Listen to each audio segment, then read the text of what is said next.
Альмира мен Нұрғалымның отбасындағы қуанышты сәт Гендер Пати үлкен мерекеге айналды.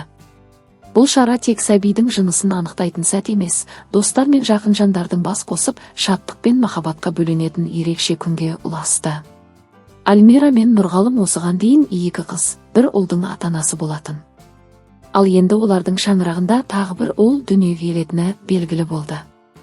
Сол сәтте аспанды көк түсті салюттар жарып, жұрттың көңілін шалқытып жіберді.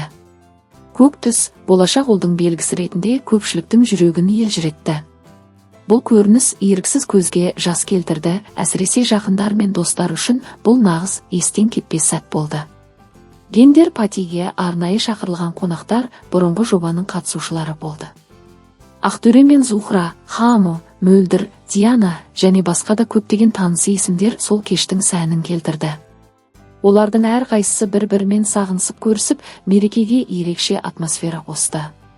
Көптен бері кездеспеген достар бұл кеште бір отбасының мүшесіндей болып, жылы лебіздерін білдіріп жатты. Той көңілді, әсерлі өтті. Ән мен күй, би мен күлкі еш толастамады. Әр қонақтың жүзінен шаттық пен қуаныш анық көрініп тұрды. Кешті ұйымдастырушылар барлығын өте жоғары деңгейде жоспарлағаны байқалды. Безендіру де, дастархан мәзірі де, ойын-сауық бағдарламасы да тамаша үйлесім тапқан. Альмира мен Нұрғалымның жанұясы нағыз үлгі боларлық отбасы. Балаларына деген махаббаттары, бір-біріне деген сыйластықтары көпке өнеге. Бұл кеш олардың өмір жолындағы тағы бір жарқын бет болып жазылды. Келген қонақтар ұзақ уақыт осы күнді еске алып жүретіні сөзсіз.